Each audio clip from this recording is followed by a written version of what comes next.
Hello everyone, I welcome you all to Study Niti.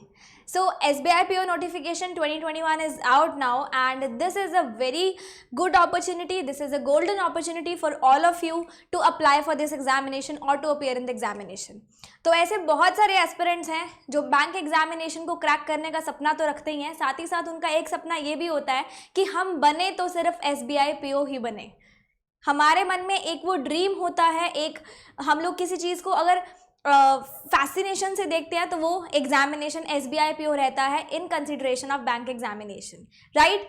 तो बहुत सारे लोगों के मन में उम्मीद भी होगी कि इस साल तो हमने क्लियर करना ही है, लेकिन इस उम्मीद को, इस इच्छा को, इस फैसिनेशन को एक रियलिटी में कैसे कन्वर्ट करना है, उसका प्रैक्टिकल तरीका या प्रैक्टिकल अप्रोच हम आज देखेंगे।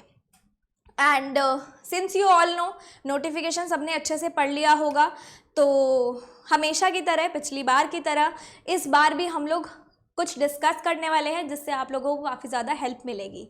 तो since you all must be knowing that I have cleared SBI PO 2019 and LIC WO 2019, so I have some experience कि एग्जामिनेशन में ऐसा क्या करना चाहिए जिससे एग्जामिनेशन क्लियर हो जाता है एंड जो हमारे रास्ते में हर्डल्स आते हैं, the hurdles which come between our path, उनको हमें कैसे साइड करना है और आगे मूव ऑन करना है, उसके बारे में भी आपको मैं बताती चली जाऊंगी। तो आज के इस सेशन में हम लोग डिस्कस करने वाले हैं step by step guide. Yes, you heard it correct, step by step guide for cracking SBI PO 2021। ना तो मैं यहाँ पे ये बात करूँगी कि प्रीलिम्स कैसे क्लियर करना है, ना ही ये बात करूँगी कि मेंस कैसे क्लियर करना है या डिस्क्रिप्टिव कैसे करना है। हमारा मेन फोकस हमेशा से यही रहता है कि आपका नाम उस फाइनल लिस्ट में, उस मेरिट लिस्ट में किस तरीके से आ सकता है और हम आपको ऐसी कौन कौन सी चीज़ें बताएं जो आपको हेल्प कर जाएं इस एग्जामिनेशन को क्रैक करने के लिए।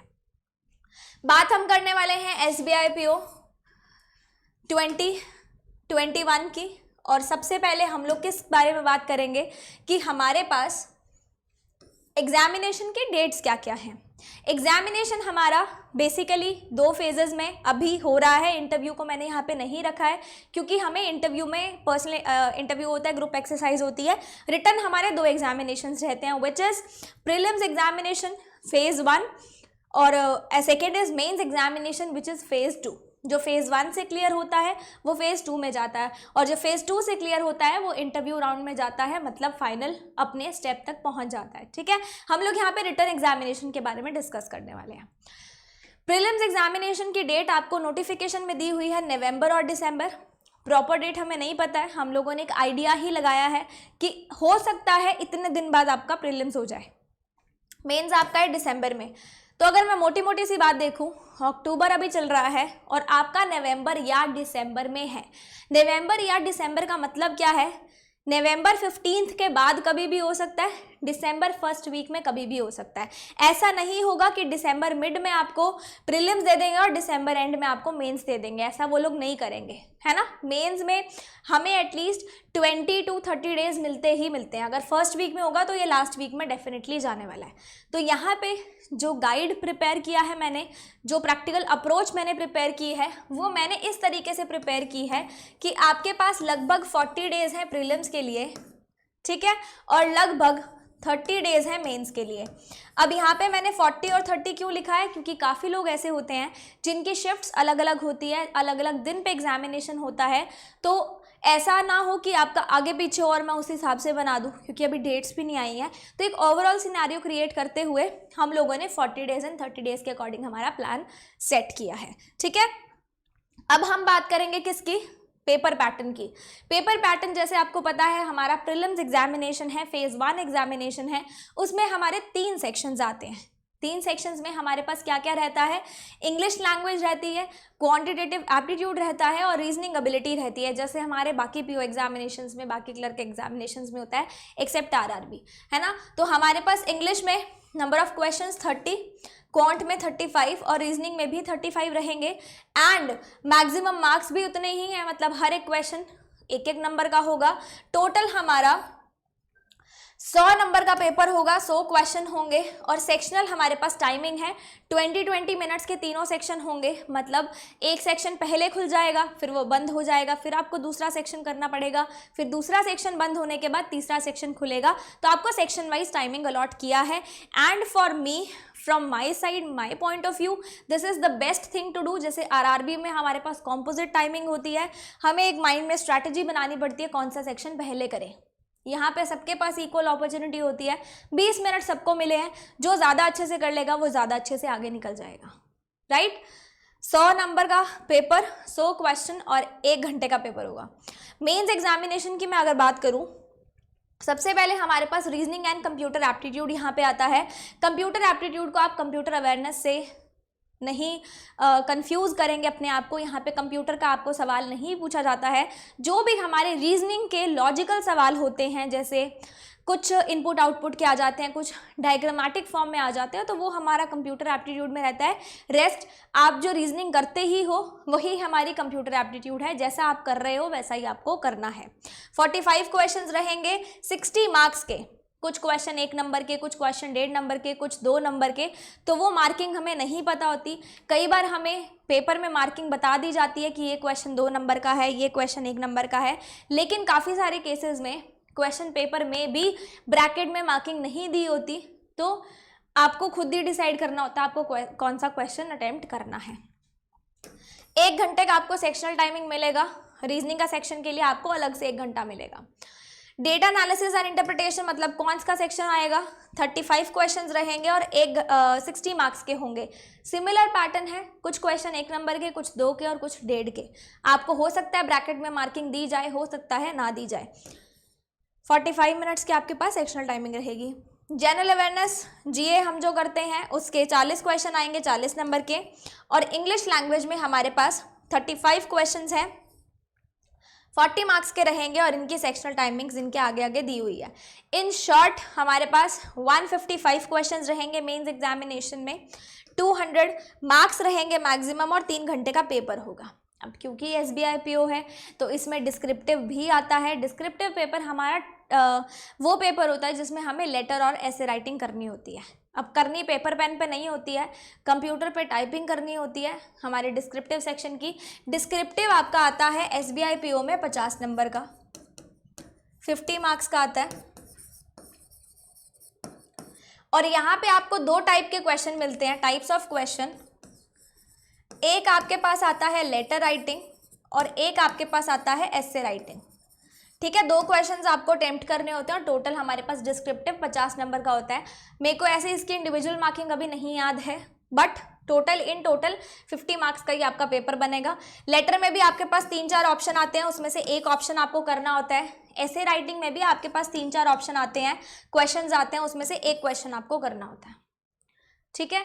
तो ये रही हमारे पेपर पैटर्न की बात। अब मैं थोड़ी सी सिलेबस की बात कर लूँगी। यहाँ पे सिलेबस में अगर आप यहाँ पे देखो तो रीजनिंग के टॉपिक्स, इंग्लिश के टॉपिक्स, क्वांट के टॉपिक्स, आपके पास मोटे मोटे टॉपिक्स यहाँ पे लिखे हुए हैं, ठीक है।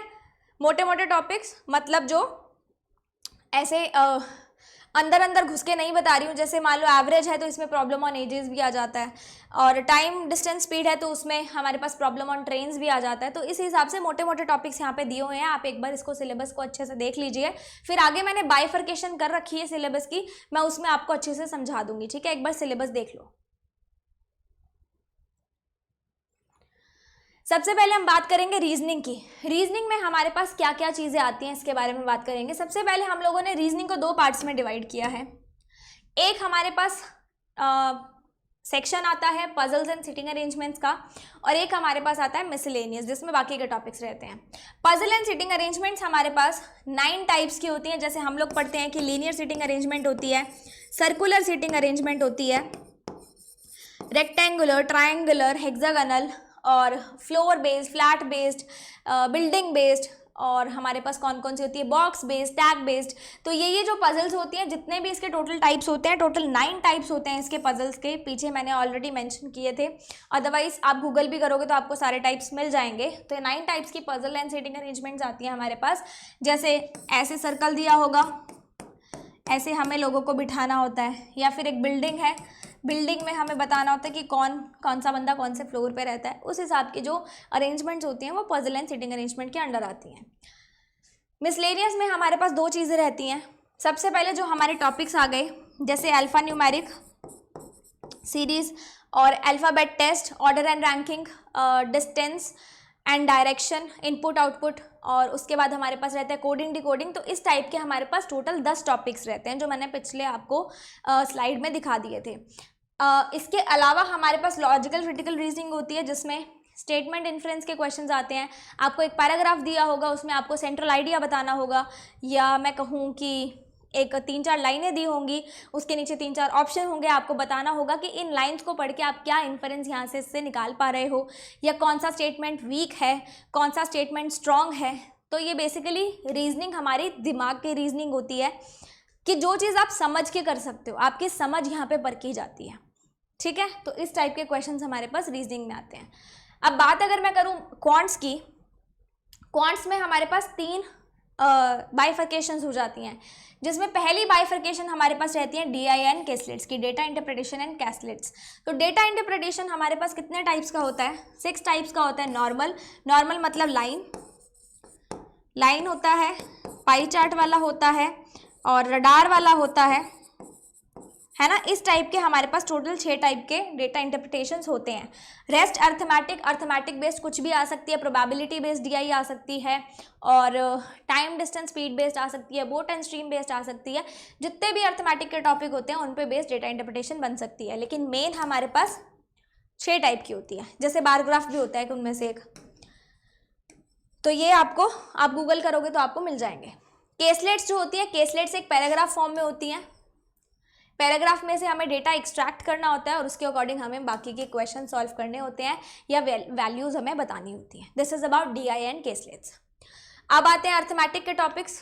14 टॉपिक्स हमारे पास रहेंगे, स्टार्टिंग विद परसेंटेजेस के बाद averages, ratio and proportion, mixture alligation, time distance speed, boat and stream, उसके अलावा टाइम वर्क एंड वेजेस, और pipe and cistern, probability, mensuration, permutation, combination. इस तरीके के हमारे पास टोटल 14 टॉपिक्स रहते हैं अर्थमेटिक के। एंड स्पीड बूस्टर टॉपिक्स हमारे पास प्रीलिम्स एग्जामिनेशन में बहुत ज़्यादा इंपॉर्टेंट होते हैं, क्योंकि इन स्पीड बूस्टर टॉपिक्स में हमारे पास क्या क्या आता है? Simplification, approximation. सिंप्लीफिकेशन मतलब जो क्वेश्चन हम लोग बचपन से सॉल्व करते आ रहे हैं, लेकिन यहाँ पे चेंज क्या होता है बैंक एग्जामिनेशन में? यहाँ पे हमें कुछ ट्रिक्स सीखनी पड़ती हैं, कुछ टेक्निक सीखनी पड़ती है, स्पीड बढ़ानी पड़ती है, और उसके अकॉर्डिंग हमें क्वेश्चन सॉल्व करने पड़ते हैं। होता प्लस माइनस ही है, होता बोर्ड मास रूल ही है, दैट इज सिंप्लीफिकेशन, ठीक है। नंबर सीरीज में हमारे पास 2 आ जाती हैं।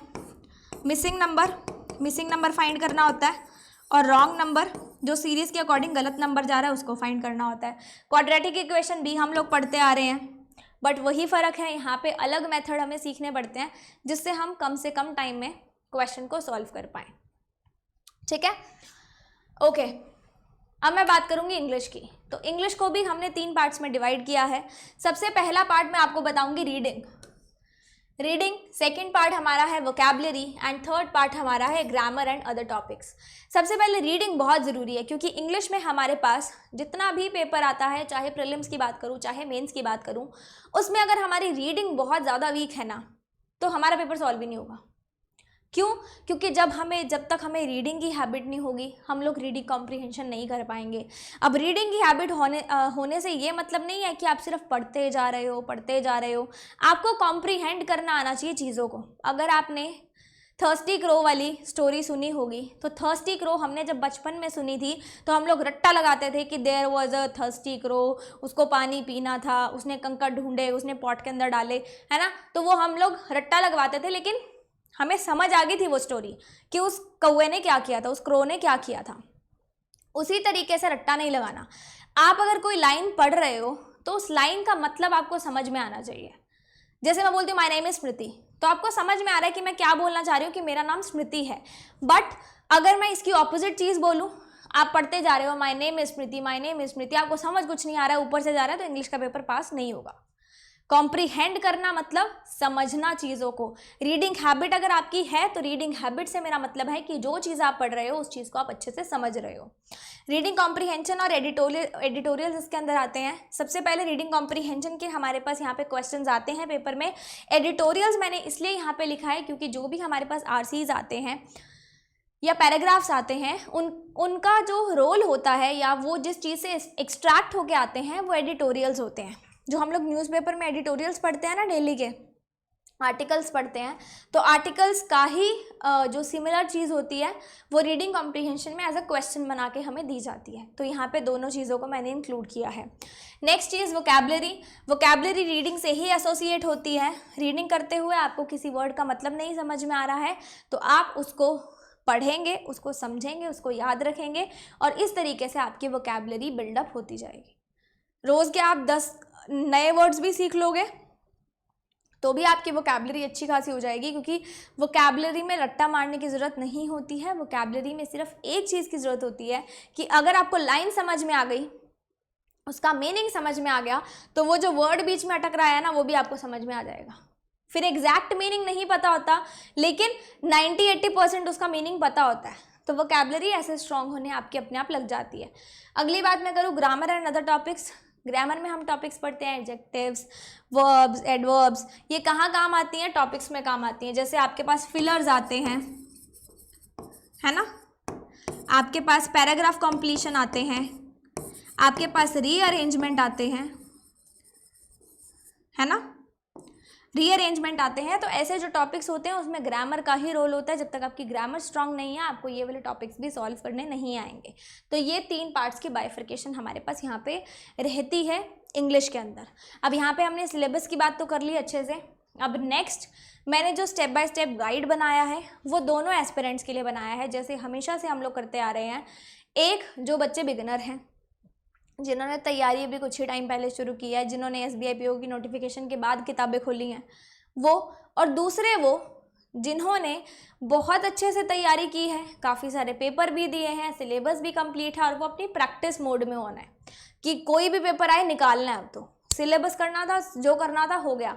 वो बच्चे हैं ऑलरेडी प्रिपेयरिंग, उनको कैसे स्ट्रैटेजाइज करना है, तो दोनों के बारे में बात की है। और सबसे पहले मैं बात करूँगी ऐसे एस्पिरेंट्स जो बिगिनर्स हैं, क्योंकि उनको बताना बहुत ज़रूरी है। जो ऑलरेडी प्रिपेयरिंग है उनको चीज़ें पता हैं लेकिन कैसे करनी है वो पता होनी ज़रूरी है। सबसे पहले बिगिनर्स के बारे में बात करेंगे, प्रीलिम्स एग्जामिनेशन के बारे में बात करेंगे, फिर हम लोग ऑलरेडी प्रिपेयरिंग के बारे में बात करेंगे, ठीक है। तो we are starting with 40 days plans of reasoning. तो 40 डेज प्लान हमारा प्रीलिम्स एग्जामिनेशन का था। सबसे पहले हमने टारगेट किया है रीजनिंग को। प्लस आपको एक चीज़ और बता देना चाहती हूँ, यहाँ पे आपके आगे IBPS PO, IBPS क्लर्क दोनों एग्जामिनेशन लाइंड अप हैं। तो ये जो स्केड्यूल मैंने आपको दिया है ये आप उनके लिए भी यूज़ कर सकते हो। मतलब अगर आपका IBPS PO कुछ दिनों में आ जाता है तो आप ये प्लान यूज़ कर सकते हो, IBPS क्लर्क आ जाता है तो भी ये प्लान सीधा का सीधा यूज़ कर सकते हो। बिकॉज हम लोग मोस्ट ऑफ द केसेस में ये देखते हैं कि प्रीलिम्स एग्जामिनेशन के लिए हमें 40 डेज मिनिमम मैक्सिमम मिल जाते हैं, प्लस मेंस के लिए भी 30 डेज मिल जाते हैं, तो तीनों के लिए ही एप्लीकेबल रहेगा, ठीक है। अब यहाँ पे मैंने बाइफर्केशन किया 20 डेज, 10 डेज और 10 डेज के हिसाब से। तो सबसे पहले वाले जो 20 दिन होंगे, बिगिनर्स के बारे में बात कर रही हूँ। बिगिनर्स आपको ये नहीं पता कि टॉपिक्स किस तरीके से करने हैं, क्योंकि आपने अभी अभी तैयारी शुरू करी है। तो आप ये देखो, मैंने आपको टॉपिक्स पहले दिखा दिए। पजल एंड सिटिंग अरेंजमेंट के जितने टाइप थे मैंने आपको टाइप्स बताए थे, आई गेस 9 टाइप्स बताए थे। तो 9 टाइप्स थे या 10 टाइप्स थे, let me check first. 9 types बताए थे। तो ये जो 9 टाइप्स है आपको हर एक टाइप को 2 दिन देने हैं और आपको प्रीलिम्स एग्जामिनेशन ही करना है पहले, क्योंकि अभी अगर आप लोग मेंस एग्जामिनेशन की पजल उठा के बैठोगे ना तो आपको कुछ समझ नहीं आएगा, क्योंकि आपका प्रीलिम्स का ही कॉन्सेप्ट क्लियर नहीं है। तो जैसे मान लो अगर आप पहली पजल कर रहे हो लीनियर सिटिंग अरेंजमेंट की, उसको आपको 2 दिन देने हैं और इन 2 दिन में आपको प्रीलिम्स एग्जामिनेशन की पजल्स को प्रैक्टिस करना है। और यहाँ पे अगर मैं नंबर ऑफ क्वेश्चंस बोलूँ तो नंबर ऑफ क्वेश्चन आपको मिनिमम 10 तो करने ही हैं, मिनिमम 10 पजल्स तो करनी ही है। मैक्सिमम आपके ऊपर है कि आप 15 करते हो, 20 करते हो, 10 अगर सब लोग कर रहे हैं ना मैं कहूँगी 2 एक्स्ट्रा करो, 12 अगर सब लोग कर रहे हैं ना बोलूँगी 4 एक्स्ट्रा करो। वो एक्स्ट्रा आपके ऊपर है। मैंने आपको मिनिमम बता दिया कि इतने क्वेश्चन तो करने ही करने हैं। अगर आपको कॉन्सेप्ट क्लियर अपने करने हैं तो 10 क्वेश्चन भी उसके लिए कम है ना। 2 दिन अगर दोगे तो 20 दिन में पूरा हो जाएगा, ठीक है।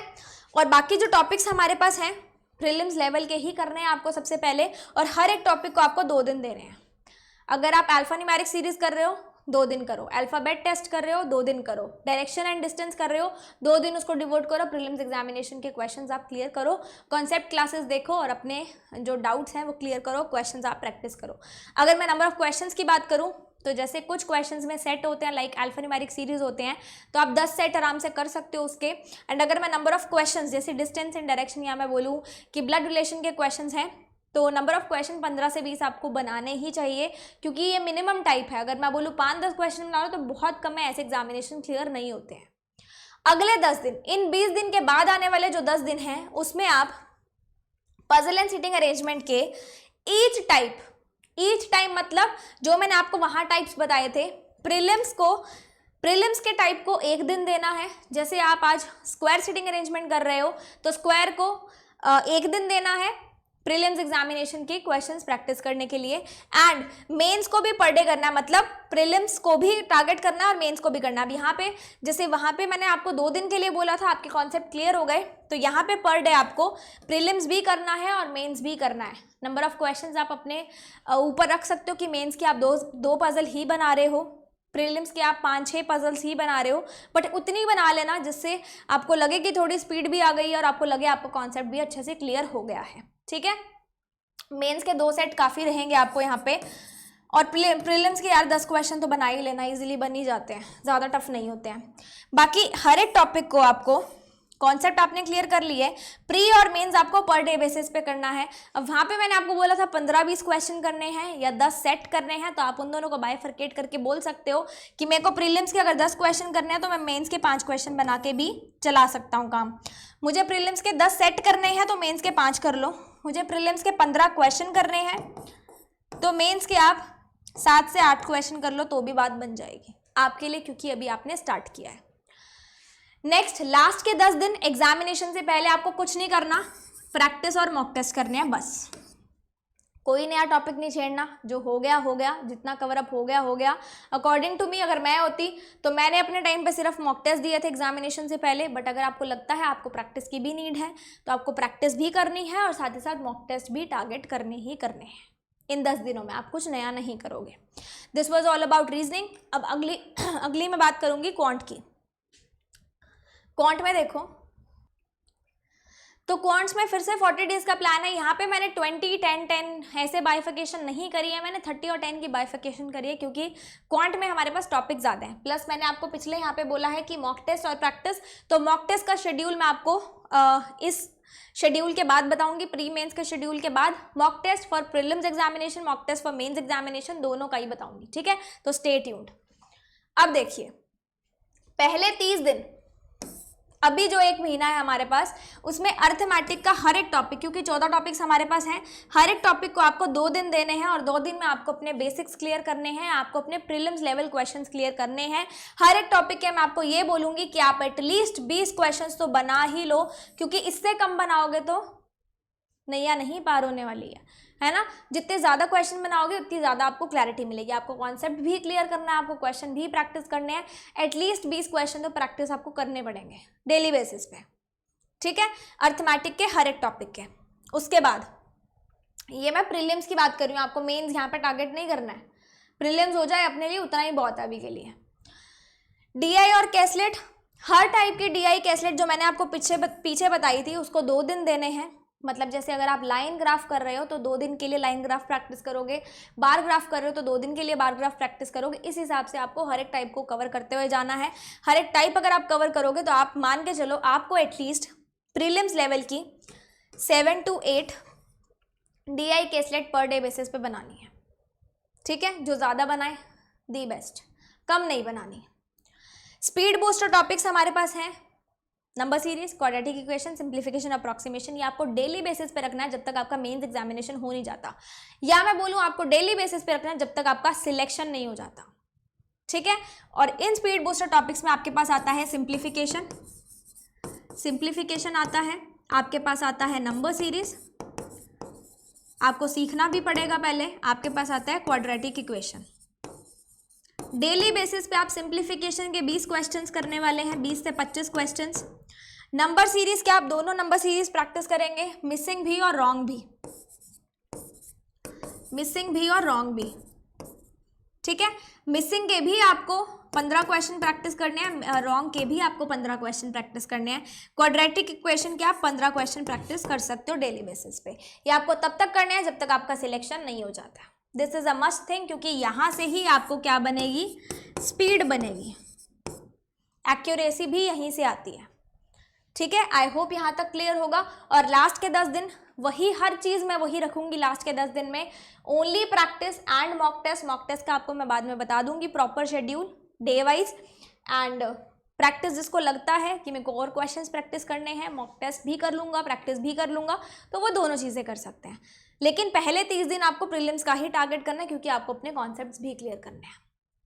ऐसे कुछ बच्चे होंगे जिन्होंने थोड़े बहुत टॉपिक्स ऑलरेडी कर रखे होंगे, तो अगर आपको लगता है आप मेंस को टारगेट कर सकते हो, साथ साथ लेके चलो, इसके साथ साथ क्वेश्चंस लेके चलो, but that is up to you. ठीक है, अगली मैं बात करूंगी किसकी, इंग्लिश की। फिर से 40 डेज प्लान है, इसको भी मैंने 20-10-10 के फॉर्म में बाइफर्केट किया है। सबसे पहले के 20 दिन आपको क्या करना है, आपको डेली के 1 या 2 एडिटोरियल्स पढ़ने हैं। एडिटोरियल्स मतलब न्यूज़पेपर के हमारे एडिटोरियल सेक्शन आता है, आर्टिकल्स वाला सेक्शन आता है पढ़ने वाला। आप द हिंदू का पढ़ सकते हो, द इंडियन एक्सप्रेस का पढ़ सकते हो, और भी काफ़ी सारे आते हैं। या फिर मैं बोलूँ डेली एडिटोरियल करके आपको बहुत सारी एप्लीकेशंस उस पर भी मिल जाती हैं प्ले स्टोर पे, तो आप वहाँ से भी पढ़ सकते हो। अदर देन दैट आपके पास कोई न्यूज़पेपर की एप्लीकेशन इंस्टॉल होगी, तो कोई भी न्यूज़ आपके स्क्रीन पे फ्लैश होती है, नोटिफिकेशन बार पे आती है, उसको खोलो, उसको पढ़ो, उसको अच्छे से पढ़ो। पढ़ोगे, रीडिंग बनाओगे तो समझ में आने लगेगा। लेकिन आर्टिकल्स आपको 1 से 2 रोज़ करने हैं। अगर 2 पेज का आर्टिकल है तो 1 ही करो, ठीक है। 2 पेज का एडिटोरियल है तो 1 ही करो। आधे पेज के या 1 पेज में 2 एडिटोरियल्स आ रहे हैं तो 1 पेज के 2 एडिटोरियल्स आप करोगे डेली के। वोकैबुलरी यहीं से आपकी इंप्रूव होगी। 1 से 2 रीडिंग कॉम्प्रिहेंशन आपको करने हैं। ऑनलाइन आप देखोगे प्रीलिम्स एग्जामिनेशन के बहुत सारे आरसीज मिल जाएंगे। पैराग्राफ पढ़ना है, क्वेश्चन आंसर करने हैं, जो कि हम बचपन से करते आ रहे हैं, वही चीज़ है। 1 से 2 क्वेश्चंस, बहुत लंबा आरसी है तो 1 कर लेना, छोटे छोटे 2 हैं तो 2 कर लेना। ग्रामर के रूल्स आएंगे अब, क्योंकि आप हो सकता है आपकी ग्रामर वीक हो, लेकिन अब हमारे पास इतना टाइम तो है नहीं कि हम पूरी ग्रामर दोबारा से करें, दोबारा से शुरुआत करें। तो आपने देखा होगा कि बहुत सारी ऐसे हमारे पास सोर्सेज अवेलेबल हैं जिस पे रूल्स ऑफ ग्रामर आते हैं कि इतने रूल्स करके आपका कुछ पोर्शन क्लियर हो जाएगा। तो आई विल से कि आप शॉर्टकट पे ही जाओ। वैसे शॉर्टकट पे जाना नहीं चाहिए, बट क्योंकि टाइम कम है, ग्रामर के लिए आप इस शॉर्टकट को यूज़ कर सकते हो कि आप जो भी 200 रूल्स, 300 रूल्स, 500 रूल्स जो भी ग्रामर के हैं आप वो कर सकते हो। उसको करके आपको एक अच्छा खासा ओवरव्यू या आपकी रिवीजन दोबारा हो जाएगी जो आपने बचपन से पढ़ रखा है, ठीक है। और बाकी के टॉपिक्स जैसे पैराफिलर्स हो गए, या फिर पैराग्राफ कंप्लीशन हो गया, एरर डिटेक्शन हो गया, पैराग्राफ रीअरेंजमेंट हो गया, तो वो जो भी टॉपिक्स हैं उसको हर एक टॉपिक को आपको 2 दिन देने हैं, जैसे आपने पीछे क्वांट और रीजनिंग में किया है। एरर डिटेक्शन करोगे तो 2 दिन दोगे। प्रीलिम्स को टारगेट करना, मेंस को मत करना। अभी पैराग्राफ कंप्लीशन करोगे तो 2 दिन करोगे, ठीक है। अब नंबर ऑफ सेट्स, अगर पैराग्राफ्स आ रहे हैं तो आप डेली के 10 सेट भी कर सकते हो। अगर नंबर ऑफ क्वेश्चंस आ रहे हैं, जैसे एरर डिटेक्शन के क्वेश्चन है, तो 20 से 30 क्वेश्चन तो आप बनाओगे ही बनाओगे, ठीक है। मिनिमम है, मैक्सिमम आप अपने हिसाब से रख सकते हो। अगले 10 दिन क्या करना है आपको, 20 दिन के बाद वाले 10 दिन डेली के 1 से 2 एडिटोरियल और आरसी करने हैं, जैसे पहले से करते आ रहे थे। ग्रामर रूल्स जो आपने पढ़े हैं उनको आपको रिवाइज करना है, और हर एक टॉपिक को आप 1 दिन देंगे अब, और कोशिश करना जो पहले हमने क्वेश्चंस प्रैक्टिस किए हैं उससे 1 लेवल ऊपर के क्वेश्चन आप यहाँ पे प्रैक्टिस करो। मैं ये नहीं कह रही मेंस लेवल करो, बट हाँ प्रीलिम्स में भी जा रहे हो तो ईजी मत करना, थोड़े से लेवल एक अप लेके आना, और हर एक टॉपिक को आपको 1 दिन देना। इस तरीके से आप 30 दिन में पूरा सिलेबस इन शॉर्ट कर सकते हो प्रीलिम्स का। लास्ट के 10 दिन कुछ नहीं करना, प्रैक्टिस और मॉक टेस्ट, जिसके बारे में मैं आपको इसके बाद बता दूंगी। So this was all about the beginners. 40 days आपको कैसे प्लान करने हैं अब मैं आपको बताऊंगी। जो ऑलरेडी प्रिपेयरिंग लोग हैं, जिनका सिलेबस पूरा हो चुका है, जो अभी अपने प्रैक्टिस मोड में ऑन है, उनको नहीं पता कि अब क्या क्या प्रैक्टिस करना है, तो प्रैक्टिस कुछ इस तरीके से करनी है। 40 डेज है। रीजनिंग आपको कैसे प्लान करना है, पहले के 30 दिन आपको टाइप वाइज करनी है। पहले के 30 दिन आपको हर एक टाइप की पजल 3 दिन के लिए प्रैक्टिस करनी है, जिसमें आप 2 दिन रखोगे प्री के लिए और 1 दिन रखोगे मेंस के लिए, ठीक है। क्योंकि आप अगर आपको लगता है प्री की बहुत अच्छी तैयारी है तो 1.5 दिन प्री के लिए रख लो और 1.5 दिन मेंस के लिए रख लो, ठीक है। समझ में आ गई? ये आपको खुद ही डिसाइड करना है कि आपको 2 दिन रखना है या 1 दिन रखना है। तो हर एक टाइप को आप 3 दिन के लिए प्रैक्टिस करोगे। नंबर ऑफ क्वेश्चंस के बारे में बात करूं, आपकी स्पीड बहुत अच्छी खासी होगी, सिलेबस आपका कंप्लीट है। तो अगर प्री की बात करूं तो 15 से 20 पजल आप बना सकते हो, 15 तो मिनिमम है ही। मेंस की बात करूं तो यार इन टोटल 10 पजल्स बना लेना, ज़्यादा हाई हैं तो 7 से 8 भी बन सकती हैं, टाइम कंज्यूमिंग होती हैं। कम टफ है थोड़ी सी तो आप 10 भी, इन टोटल बोल रही हूँ, इन टोटल मेंस की 10 पजल्स आप बना लेना। हर एक टॉपिक को आपको 3 दिन देने हैं, जिसमें प्री और मेंस को वही 2 और 1 दिन या फिर 1.5 और 1.5 दिन के अकॉर्डिंग आपको बाइफरकेट करना है, और 3 दिन के लिए इसको प्रैक्टिस करना है। प्री और मेंस का अच्छे से आपका हो जाएगा। नंबर ऑफ क्वेश्चंस की बात करूँ तो यहाँ पे अगर मैं सेट की बात करूँगी, जैसे सेट आते हैं machine input output coding decoding, ऐसे आपको 10 सेट तो करने ही करने हैं प्री के, और 10 नहीं बोलूँगी 15 ही बोलूँगी, 10 तो मैंने बिगिनर्स को बताए थे, और 10 सेट आपको मैं मेंस के बोलूँगी। अगर ज़्यादा टफ है तो इसको 8 कर लेना, 10 से 8 बोल दूँ, ज़्यादा टफ है तो इसको 8 कर लेना, ठीक है। और भी ज़्यादा टफ है तो 5 कर लेना, वो आपको समझ में आती है कि किसको ज़्यादा टाइम लग रहा है। ज़्यादा टाइम वाली है तो थोड़ी कम कर लेना। इन टोटल मैंने आपको बता दिया, लेकिन प्री के तो आपको हर एक टॉपिक के 15 क्वेश्चन बनाने ही बनाने हैं। अगर आप 2 दिन के लिए कर रहे हो तो 15 क्वेश्चन एक दिन, 15 क्वेश्चन एक दिन, लेकिन मेंस का इन टोटल। लॉजिकल और क्रिटिकल रीजनिंग आपको साथ में लेके चलनी है। सोर्सेज आपके पास हैं, आपको पता है मेरे को स्टेटमेंट बेस्ड भी करने हैं, इन्फरेंस बेस्ड भी करने हैं, रॉन्ग एंड वीक भी करने हैं, तो वो आप अपने अकॉर्डिंग सॉर्ट आउट कर लेना। दिन में आधा घंटा भी दे दोगे यार तो भी हो जाएगा, ठीक है। दिन में आधा घंटा डिवोट कर दोगे तो भी ये क्लियर हो जाएगा। टॉपिक वाइज चलते जाना। लास्ट के 10 दिन सिर्फ प्रैक्टिस और मॉक टेस्ट, इसके बारे में मैं आपको आगे बताऊंगी। आई होप इतना आपको क्लियर होगा, ठीक है। अब मैं बात करूंगी क्वांट्स की। क्वांट्स में आपको वही चीज़ करनी है, आप टॉपिक वाइज ही चलोगे ताकि कोई भी टॉपिक ऐसा ना हो जो आपका छूट जाए। पहले 30 दिन मतलब जो अभी से 1 महीना है उसमें आप अर्थमेटिक का हर एक टॉपिक उठाओगे, हर एक चैप्टर उठाओगे, average, percentage, ratio, proportion, mixture alligation, time and work, time, distance and speed सब उठाओगे, और हर एक टॉपिक को आप 2 दिन के लिए करोगे। इन 2 दिन में आप प्री और मेंस दोनों को प्रैक्टिस करोगे। 1.5 दिन प्री को दे रहे हो तो आधा दिन मेंस को भी दे सकते हो, 1 दिन प्री को दे रहे हो तो 1 दिन मेंस को भी दे सकते हो, ठीक है। कुछ बच्चे ऐसे होंगे जो कहते हैं कि हम लोग मॉक टेस्ट से ही प्री का कर लेते हैं, मॉक टेस्ट इतने लगा लेते हैं कि प्री के क्वेश्चंस हो जाते हैं, तो फिर आप मेंस की प्रैक्टिस कर लो, ठीक है, वो ऑप्शन भी है। हर एक टॉपिक को करना है 2 दिन के लिए। नंबर ऑफ क्वेश्चंस बता देती हूँ। प्री है तो पर डे में आप एटलीस्ट 20 से 30 क्वेश्चन बनाओगे, और मेंस है तो एटलीस्ट आप हर एक दिन 10 से 15 क्वेश्चन बनाओगे। टोटल नहीं बात कर रही हूँ, हर एक दिन की बात कर रही हूँ। डीआई और केसलेट हर एक टाइप की आपको 2 दिन के लिए करनी है, प्री और मेंस, ठीक है। डीआई कितनी बनानी है प्री की? 15 से 20 प्री की डीआई बनानी है आपको, बना लोगे, आपकी प्रैक्टिस अच्छी खासी है। 10 डीआई आपको मेंस की बनानी है। ज़्यादा लंबी है तो 8 बना लेना, 7 बना लेना, that is up to you. Clear? Speed booster topics daily basis पे आपको करने हैं, जो अभी से आप करते आ रहे हो। सिंप्लीफिकेशन के आपको एटलीस्ट 30 क्वेश्चन, नंबर सीरीज के आपको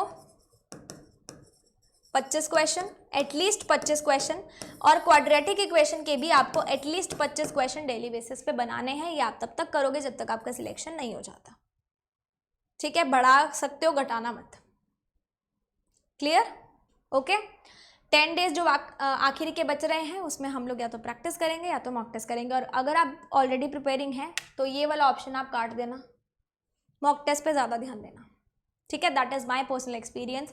अगर आप इसको मान लोगे तो आप फायदे में रहोगे। इंग्लिश के बारे में बात करते हैं।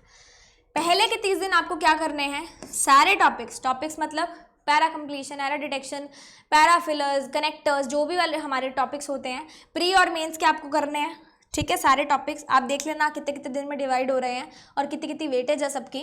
प्री के एटलीस्ट आपको अगर सेट फॉर्म में है तो 10 सेट तो करने ही है, क्वेश्चन फॉर्म में है तो 20 से 25 क्वेश्चन तो करने ही करने हैं, और मेंस है तो 5 सेट भी चलेंगे या 10 से 15 क्वेश्चन भी चलेंगे।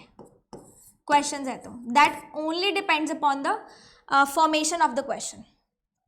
डेली के आपको 2 एडिटोरियल 2 आरसीज करने हैं, और ये एडिटोरियल आरसी आपको भी पता है बहुत अच्छे लेवल के होने चाहिए। हमें इजी वाले नहीं करने हैं क्योंकि इजी वाले ऑलरेडी हम लोग कर चुके हैं।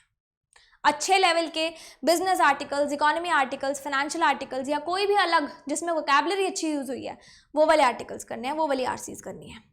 डिस्क्रिप्टिव के आपको 2 लेटर्स और 2 एसेस पर वीक के लिए रखने हैं। मैंने बिगिनर्स को इसलिए नहीं बताया क्योंकि अभी आप पहले ही इतना उलझ रखे हो कॉन्सेप्ट क्लियर करने में, डिस्क्रिप्टिव तो बहुत दूर की बात है। लेकिन जो ऑलरेडी प्रिपेयरिंग है 1 वीक के अंदर कोशिश करना 2 लेटर टाइप कर लो, 2 ऐसे टाइप कर लो।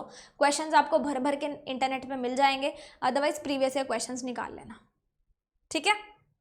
इसमें आपका पूरा इंग्लिश सिमट जाएगा। ग्रामर की बात करूं तो ग्रामर अगर आपको लगता है कि आपको रिवाइज करनी है तो आप कर लेना, अदरवाइज टॉपिक्स जो आप करोगे उससे ही आपका एनालिसिस हो जाएगा आपकी ग्रामर कितनी स्ट्रांग है।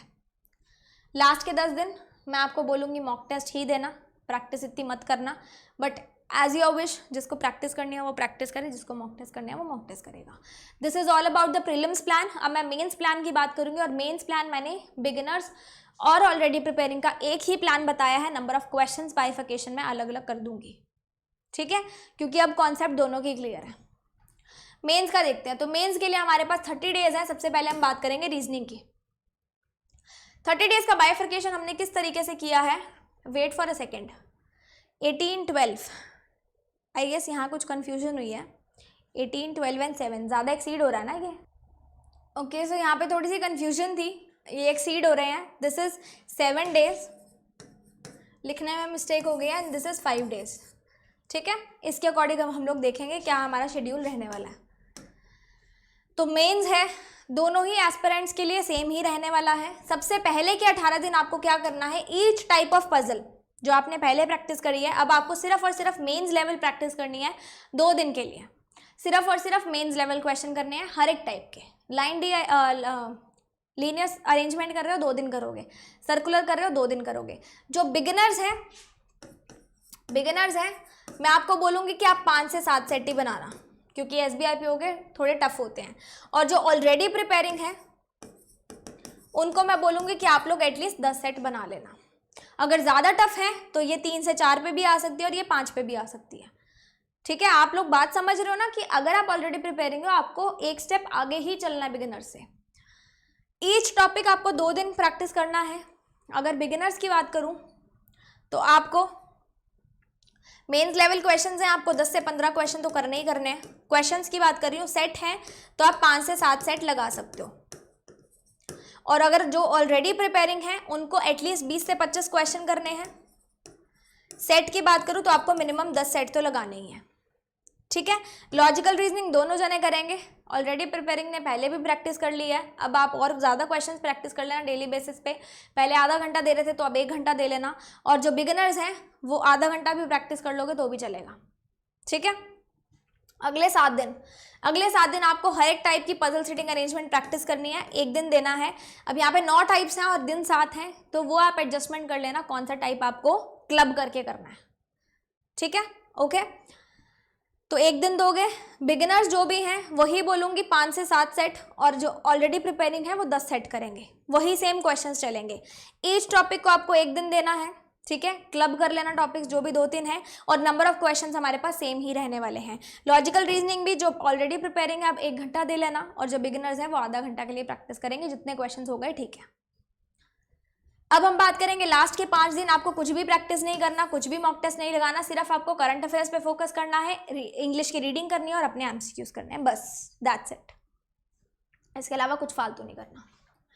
क्वांट्स की अगर मैं बात करूं तो यहाँ पे पहले 18 दिन आपको अर्थमेटिक का हर एक टॉपिक करना है। हर एक टॉपिक को 1 से 2 दिन देने हैं, डिपेंडिंग अपॉन कि आपके पास कौन सा टॉपिक स्ट्रॉन्ग है, कौन सा टॉपिक वीक है। अर्थमेटिक की बात करूँ तो जो बिगिनर्स हैं और जो ऑलरेडी प्रिपेयरिंग है, बिगिनर्स एटलीस्ट आप 10 से 15 क्वेश्चन प्रैक्टिस कर लेना, ऑलरेडी प्रिपेयरिंग एटलीस्ट आप 20 क्वेश्चन तो प्रैक्टिस करोगे ही करोगे। DI केसलेट पर टाइप आप देख लोगे कि आपको कितने दिन देने हैं, कितने दिन में आपकी प्रैक्टिस हो जाएगी। फिर से वही बोलूँगी, जो बिगिनर्स हैं 7 से 8 सेट कर लेना, अगर बहुत ज़्यादा टफ है तो 4 से 5 भी कर सकते हो।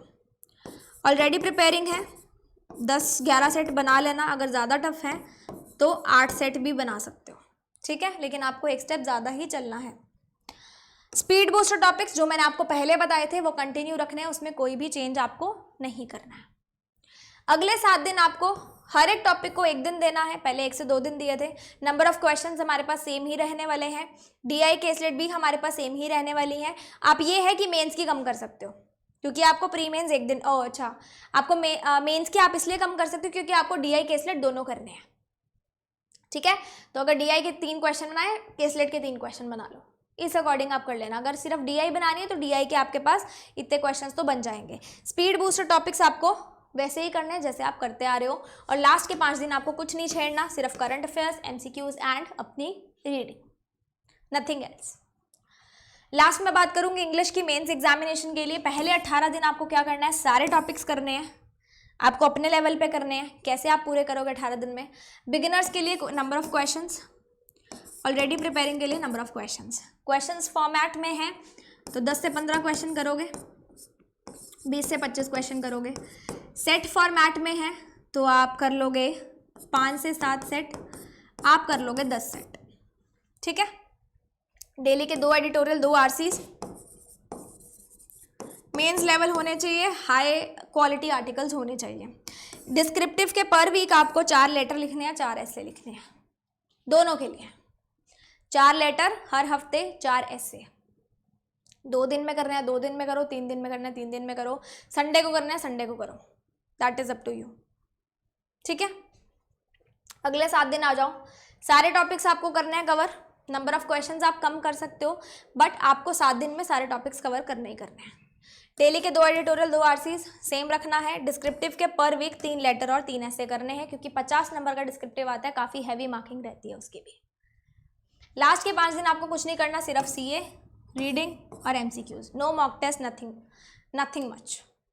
यहाँ पे आपका मेंस का शेड्यूल भी खत्म होता है। मैं आपको जनरल अवेयरनेस के बारे में बताऊंगी कि अगर आप एक बिगिनर हैं तो आपको कैसे करना है, आप ऑलरेडी प्रिपेयरिंग है तो आपको कैसे करना है। सबसे पहले बिगिनर्स के बारे में बात करते हैं। सबसे पहले हम लोग बात करेंगे बिगिनर्स के बारे में। तो बिगिनर्स, आप लोग अगर डेली का करंट अफेयर्स कर रहे हो तो बहुत अच्छी बात है। कई लोग ऐसे होते हैं जो ये सोचते हैं कि प्रीलिम्स टप जाए मेंस में करेंगे तो बहुत बुरी बात है। आपको करना क्या है, देखो, अगर आप डेली का कर रहे हो तो डेली का तो आप साथ साथ ही चलाओगे अपना करंट अफेयर्स, लेकिन पिछले मंथ्स को कैसे कवर करना है, क्योंकि आपके पास 40 + 30 डेज, 70 डेज हैं और आपके पास करंट अफेयर्स पिछले 6 महीने की है। पास्ट 6 मंथ्स एग्जामिनेशन से पिछले 6 महीने की आपको करंट अफेयर्स पूरी करनी है। तो पूरी आप कैसे करोगे, जब तक आप डेली के साथ पिछले मंथ को नहीं लेकर चलोगे आपकी करंट अफेयर्स पूरी नहीं होगी। तो आपको कैसे करना है, आप डेली का तो कर ही रहे हो, है ना, डेली का आप कर रहे हो, डेली के साथ साथ आपको प्रीवियस मंथ का कवर करना पड़ेगा 1 से 2 दिन, 3 दिन, वो आप देखोगे आपको कैसे कवर अप करने हैं, है ना, कि जिससे आपकी 6 महीने की करंट अफेयर्स आपके मेंस एग्जामिनेशन तक पूरी हो जाए। चाहे प्रीवियस मंथ के 3 दिन करने पड़े, आपको करने पड़ेंगे, आपको एक एक्स्ट्रा एफर्ट लगाना पड़ेगा, नहीं तो जनरल अवेयरनेस नहीं पार होने वाली है। अगर मैं बात करूँ सोर्स की, तो डेली अगर आप कर रहे हो वीडियो सोर्स से या पीडीएफ सोर्स से तो आप वही कर सकते हो, लेकिन प्रीवियस मंथ्स के लिए फॉर नाउ, अभी के सिनेरियो को देखते हो, वीडियो सोर्स आप मत फॉलो करना, उसमें आपको ज़्यादा टाइम लगेगा। आप पीडीएफ सोर्स फॉलो करके अपना करंट अफेयर्स पूरा कर लेंगे। ठीक है, फिर डेली के बाद वीकली आप करेंगे, वीकली की जो भी आपकी होगी प्लस जो प्रीवियस मंथ की आप पिछले मंथ्स की कवर अप कर रहे हो, जैसे इस वीक में आपने हर दिन 2-2 दिन की कवर अप करी है पिछले महीने की, तो इस वीक आपके पास कम से कम 12 से 14 दिन बन गए। तो वो जो 12 से 14 दिन आपने पिछले मंथ के किए हैं वो भी आप वीकली बेसिस पे रिवाइज करोगे। ठीक है, एंड वीकली के बाद आप मंथली बेसिस पे भी रिवाइज करोगे अपनी करंट अफेयर्स को, प्लस प्रीवियस की जितनी मंथली आपकी हो गई वो आप रिवाइज करोगे। अब आप करोगे कैसे, आपको वीक में 1 दिन प्रॉपर करंट अफेयर्स को देना पड़ेगा, कुछ और नहीं करना, तभी आपके वीकली, मंथली और ये सब कुछ कवर अप हो पाएगा। ठीक है, डेली जो आप कर रहे हो, डेली के एमसीक्यूज आप कोशिश करना जितने ज़्यादा हो सके लगा लेना, और प्रीवियस मंथ के भी एमसीक्यूज आप साथ ही साथ लगा लेना, ताकि वीकली में आपको कंपाइल्ड फॉर्म में ना मिले और मंथली भी आपको इतने सारे भर के क्वेश्चन ना मिल जाए। डेली बेसिस पे कर लो, उतना ही बहुत है, लेकिन रिवीजन साथ साथ रखनी है। आप इस फॉर्मेट में चलते जाओगे तो आपका कुछ पोर्शन कवर अप होना शुरू हो जाएगा। अगर मैं बैंकिंग अवेयरनेस की बात करूं तो बैंकिंग अवेयरनेस के लिए आपको 45 मिनट से 60 मिनट्स यानी कि 1 घंटा डेली देना पड़ेगा। अब इसके अंदर आपके 1 से 2 टॉपिक कवर अप होते हैं, 3 टॉपिक कवर अप होते हैं, वो आपके ऊपर है। लेकिन बैंकिंग अवेयरनेस, जैसे कि हम लोगों ने लास्ट एग्जाम में भी देखा, काफ़ी सारे क्वेश्चन आए थे, तो हो सकता है 4 से 5 क्वेश्चन आए, हो सकता है 10 से 15 क्वेश्चन आ जाए। बैंकिंग अवेयरनेस का नहीं पता चलता है, तो आपको बैंकिंग अवेयरनेस को 45 मिनट से 60 मिनट्स डेली के देने हैं। 1, 2, 3 टॉपिक जितने कंप्लीट हो आपको करने हैं। दिस इज ऑल अबाउट जो बिगिनर्स हैं। अब मैं बताऊंगी जो ऑलरेडी प्रिपेयरिंग है, आपको कैसे करना है। देखिए, डेली का आप कर रहे हो, बहुत अच्छी बात है। प्रीवियस मंथ का आप रिवाइज कर रहे हो, जो नहीं कर रहे हैं उनको प्रीवियस मंथ का साथ साथ रिवाइज करना है, ठीक है। ऑलरेडी प्रिपेयरिंग है तो आपको इतनी समझ होगी कि हम लोग पुराने ही चलते आ रहे हैं, करंट अफेयर्स करते ही आ रहे हैं। अगर आपने पहले करंट अफेयर्स नहीं किया, बाकी टॉपिक्स आपके बहुत अच्छे हैं, तो भी आप जनरल अवेयरनेस के लिए बिगिनर्स की कैटेगरी में आओगे। अगर आपने पहले कभी हाथ नहीं लगाया तो फिर आपको ये चीज़ फॉलो करनी है। अगर आप डेली पे कर रहे हो, काफ़ी सारे महीनों से करते आ रहे हो, रिविजन करते आ रहे हो, तो ही आपको ये चीज़ फॉलो करनी है। प्रीवियस मंथ के डेज आप फॉलो कर रहे हो, आप अच्छे से कर रहे हो, जैसे आप कर रहे हो वैसे आप करोगे, ठीक है। फिर वीकली करंट अफेयर्स आपने करनी है, और हाँ, इन दोनों के भी एमसीक्यूज आपको लगाने हैं, डेली के डेली। वीकली करना है, प्रीवियस मंथ का वीकली करना है, और इनके एमसीक्यूज भी करने हैं। मैंने यहाँ पे एमसीक्यूज क्यों नहीं बोले, इनको बहुत ज़्यादा टाइम लग जाएगा, लेकिन आपने क्योंकि मल्टीपल रिवीजन कर रखी है तो आप लोगों को टाइम नहीं लगेगा। आपको मंथली भी उसी तरीके से करनी है, प्रीवियस मंथ की भी करनी है, ठीक है। और एमसीक्यूज अगर आपको लगता है मंथली कहीं से मिल रहे हैं, थोड़े इतने भर भर के क्वेश्चन नहीं, थोड़े लिमिटेड क्वेश्चंस आपको मिल रहे हैं, तो आप मंथली भी कर लेना। इस हिसाब से करोगे तो आपका आराम से कवर अप हो जाएगा। अगर आपको लगता है आपके लिए ये भी कम है तो फिर थोड़ा सा और एडिशन आप कर सकते हो। बैंकिंग अवेयरनेस के लिए कर रखी होगी आपने पहले, डेली के 30 मिनट देना, हर एक टॉपिक रिवाइज कर लेना। पहले से नहीं कर रखी तो भी डेली के 30 मिनट देना, और फिर से शुरू हो जाओ। 30 के 45 मिनट दे लो, फिर से शुरू हो जाओ। बैंकिंग अवेयरनेस 1 महीने में पूरी हो जाएगी, ठीक है। ये उनके लिए है जो ऑलरेडी प्रिपेयरिंग है, तो दोनों के लिए बता दिया। जो लोग डेली से करते आ रहे हैं पहले से, उनके लिए ये है। जो लोग नहीं, जिन्होंने कभी हाथ नहीं लगाया, वो लोग ये हैं। गलती मत करना कि मेंस के बाद करोगे, टाइम नहीं मिलेगा। अब मैं बात करूंगी मॉक टेस्ट की। सबसे पहले प्रीलिम्स के मॉक टेस्ट बिगिनर्स के लिए। यहाँ पे 40 डेज थे, तो पहले 15 दिन आपको हर वीक में 2 मॉक टेस्ट लगाने हैं। 15 दिन मतलब 2 हफ्ते, तो मतलब इन टोटल आप 4 मॉक्स लगा लोगे प्रीलिम्स के, ठीक है। अगले 15 दिन आपको ऑल्टरनेट डे पे मॉक लगाना है प्री का। एक दिन मॉक लगाया, एक दिन छुट्टी, एक दिन मॉक लगाया, एक दिन छुट्टी, एक दिन मॉक लगाया, एक दिन छुट्टी, इस हिसाब से करना है। मतलब एक वीक में आप 3 से 4 मॉक टेस्ट लगा सकते हो। 3 मॉक टेस्ट ही बोलूंगी क्योंकि संडे आप करंट अफेयर्स के लिए रखते होगे। पर वीक आपको 3 मॉक टेस्ट लगाने हैं। अब लास्ट के 10 दिन, क्योंकि आप सिर्फ मॉक टेस्ट लगा रहे हो या सिर्फ प्रैक्टिस कर रहे हो, अगर आप प्रैक्टिस के साथ मॉक टेस्ट कर रहे हो तो इन 10 दिन में आप पर डे एक ही लगाना।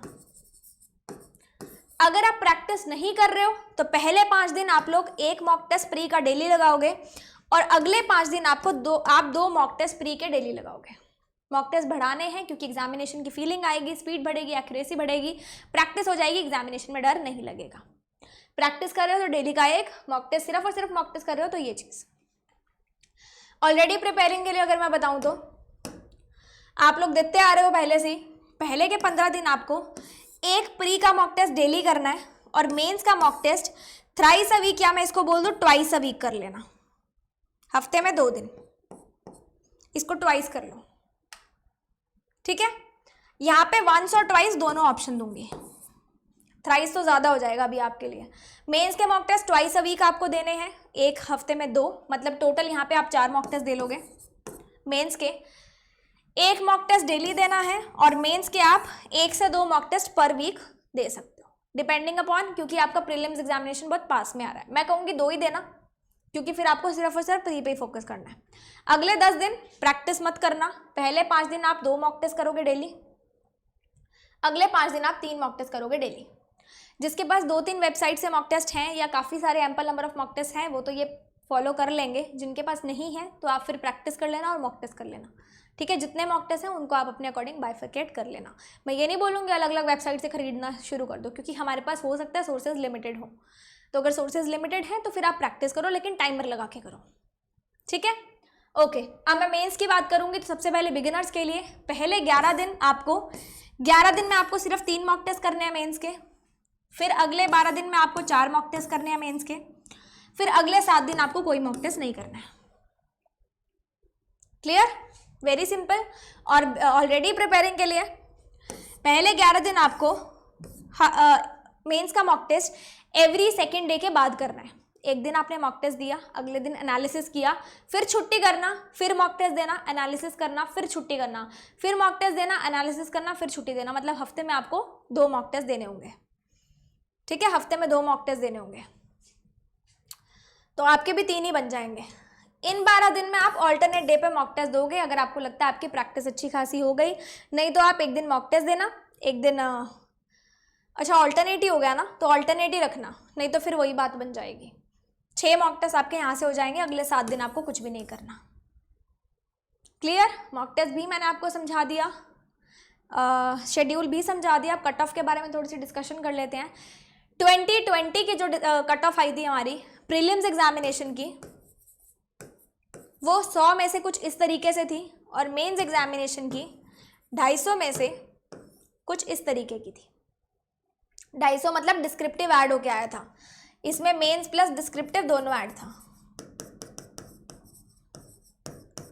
तो आप क्या करेंगे, प्रीवियस ईयर क्वेश्चन पेपर उठाएंगे प्रीलिम्स का, उसको टाइमर के साथ सॉल्व करेंगे, और फिर आप ये एनालाइज करेंगे कि अगर आप पिछले साल का पेपर करते तो क्या आप पास होते या नहीं होते।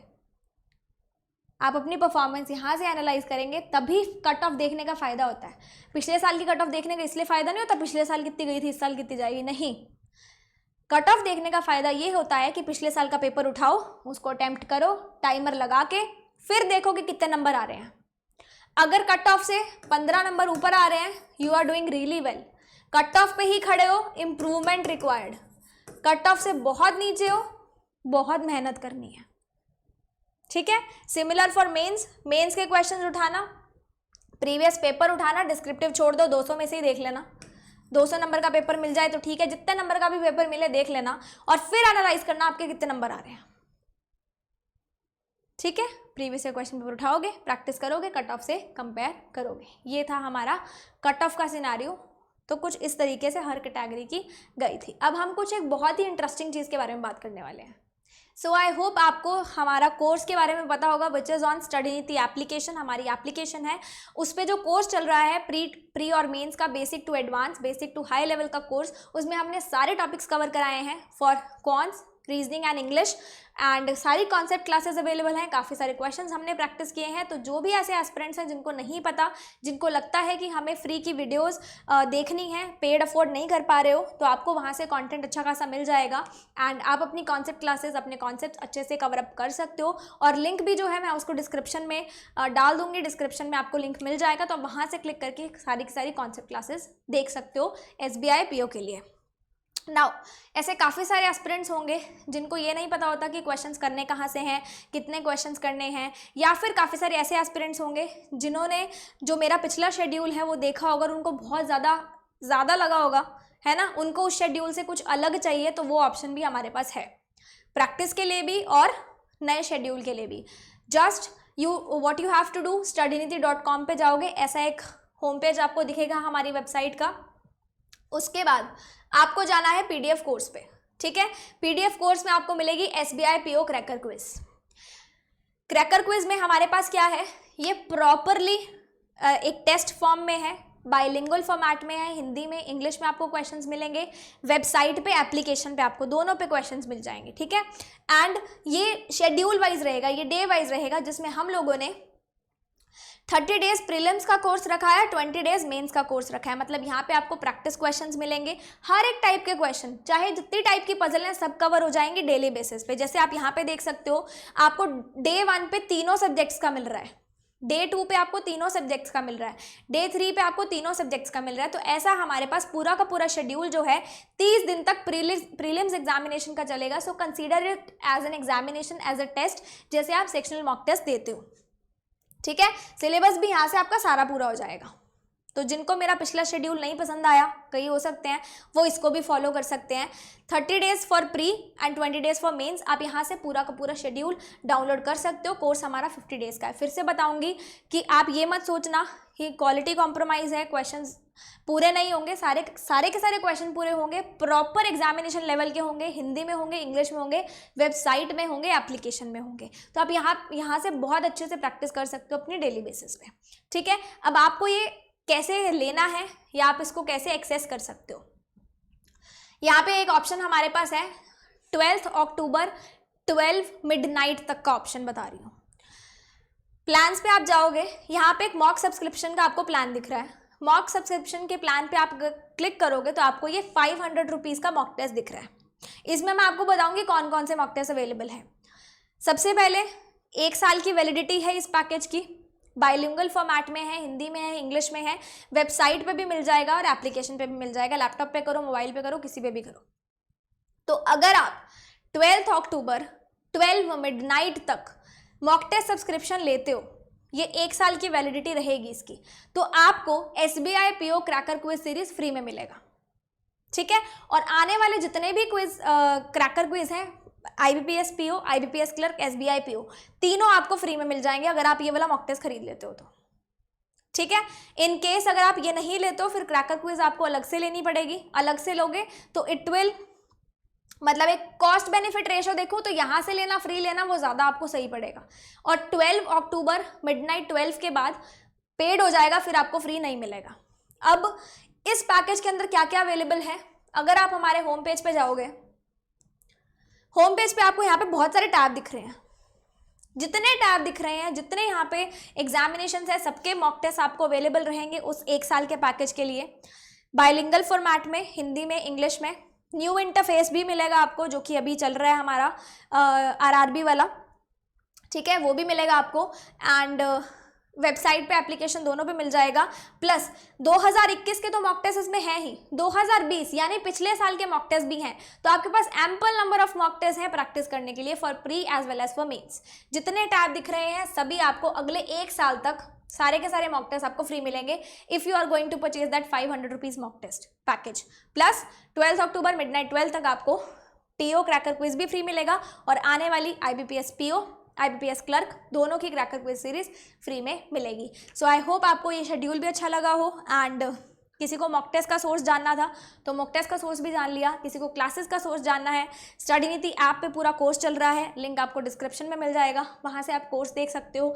एंड आई होप इस सेशन में मैंने आपकी बहुत सारी क्वेरीज रिजॉल्व कर दी होंगी, आपको एक प्लान दे दिया होगा, थोड़ी सी आपकी हेल्प हो गई होगी। हेल्प हो गई हो तो थोड़ा सा इसको शेयर भी कर देना। एंड बस ऐसे ही जुड़े रहना मेरे साथ। एंड आई होप ये जितना भी प्लान था, जो भी सेशन था, उससे आपने एटलीस्ट एक नई चीज़ तो सीखी होगी जो कि आप अपनी प्रिपरेशन में अप्लाई करोगे। मिलेंगे नेक्स्ट सेशन में एक इसी जुनून के साथ, फिर से इसी चेहरे के साथ। And till then stay tuned, work hard and make your parents proud.